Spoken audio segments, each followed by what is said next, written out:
छोटे से गांव में हरे भरे पहाड़ियों के बीच एक छोटी सी मस्जिद थी, जहां बच्चे स्कूल के बाद पढ़ने और खेलने के लिए इकट्ठा होते थे।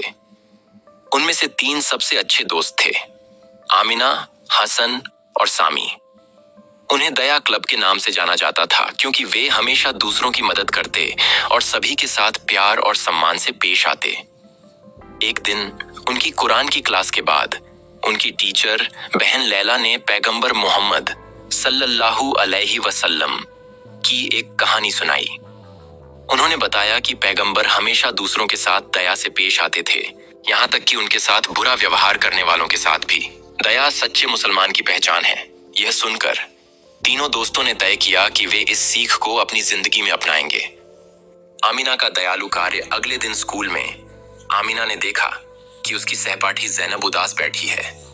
ज़ैनब अपना टिफिन घर पर भूल आई थी। आमिना ने तुरंत अपना सैंडविच और फल उसके साथ बांट दिए। ज़ैनब ने मुस्कुराते हुए कहा, जज़ाकल्लाहु खैर आमिना। हसन की मदद। उसी दिन हसन ने अपने पड़ोसी बुजुर्ग करीम चाचा को देखा, जो सब्जियों की भारी टोकरी उठाने की कोशिश कर रहे थे।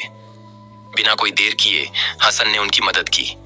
करीम चाचा ने उसके सिर पर हाथ रखकर दुआ दी, अल्लाह तुम्हें खुश रखे बेटे। सामी का सहारा। इसी बीच सामी ने देखा कि उनका दोस्त बिलाल अकेला बैठा है। बिलाल की चश्मा टूट गया था और वह फुटबॉल नहीं खेल पा रहा था।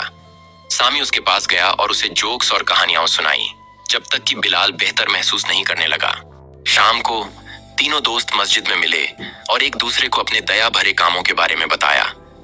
बहन लैला, जो उनकी बातें सुन रही थीं, मुस्कुराई और बोली, माशाअल्लाह, तुम इस्लाम की सच्ची शिक्षा को जिंदा कर रहे हो। दूसरों के साथ ऐसा ही व्यवहार करते रहो और अल्लाह तुम्हें इनाम देगा। उस दिन के बाद तीनों दोस्तों ने गांव के अन्य बच्चों को भी दया क्लब में शामिल होने के लिए प्रेरित किया। मिलकर उन्होंने अच्छाई फैलाना शुरू कर दिया और साबित किया कि छोटी छोटी दया भरी बातें भी बड़ी मुस्कान और बरकत ला सकती हैं।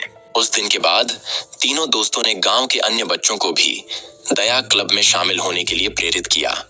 मिलकर उन्होंने अच्छाई फैलाना शुरू कर दिया और साबित किया कि छोटी छोटी दया भरी बातें भी बड़ी मुस्कान और बरकत ला सकती हैं। इस तरह वह छोटा सा गांव प्यार और दया से भरपूर एक खुशहाल जगह बन गया।